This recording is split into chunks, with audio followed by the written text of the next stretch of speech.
change the world? Start off by making your bed. If you make your bed every morning, you will have accomplished the first task of the day.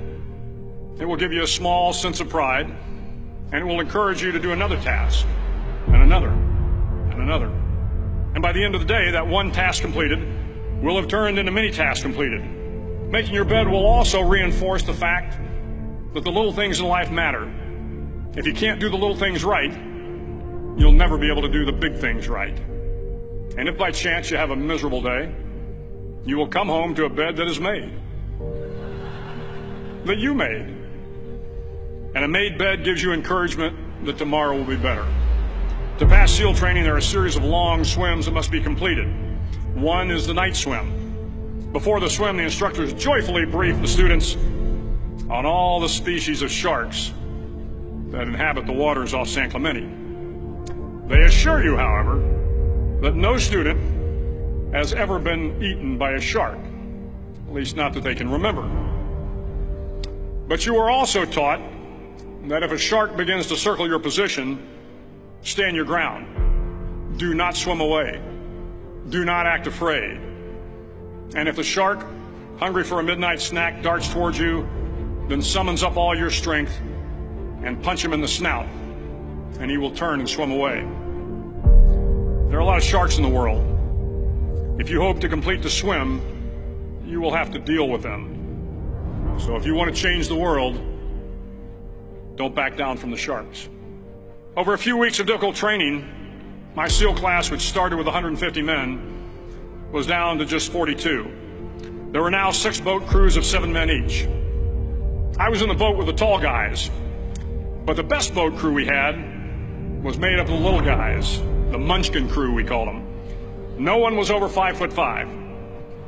The Munchkin boat crew had 1 American Indian, 1 African American, 1 Polish American, 1 Greek American, 1 Italian American, and 2 tough kids from the Midwest.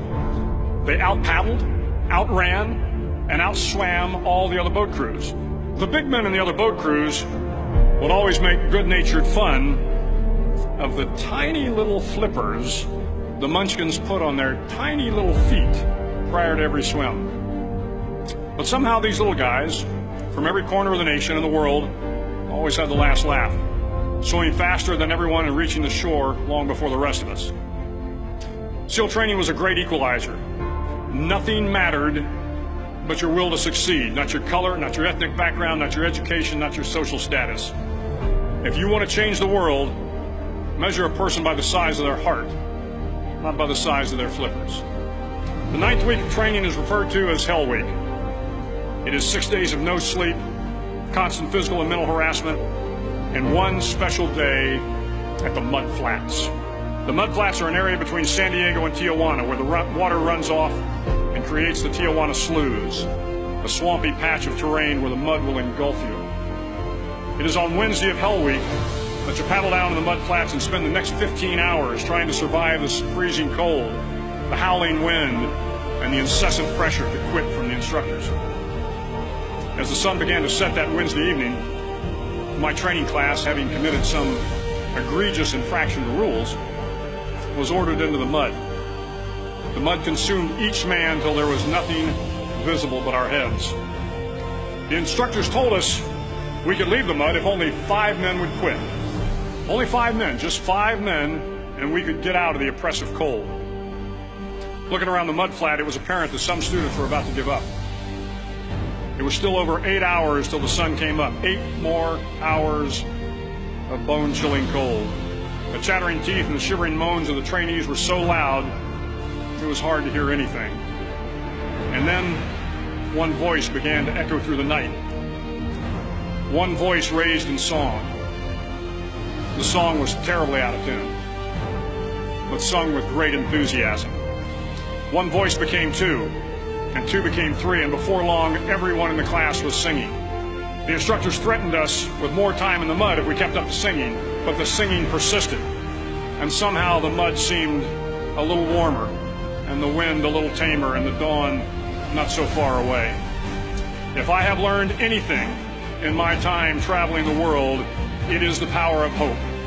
The power of one person, a Washington, a Lincoln, King, Mandela, and even a young girl from Pakistan, Malala. One person can change the world by giving people hope. So if you want to change the world, start each day with a task completed. Find someone to help you through life. Respect everyone. Know that life is not fair and that you will fail often. But if you take some risks, step up when the times are the toughest, face down the bullies, lift up the downtrodden, and never ever give up. If you do these things, the next generation and the generations that follow will live in a world far better than the one we have today. And what started here will indeed have changed the world for the better.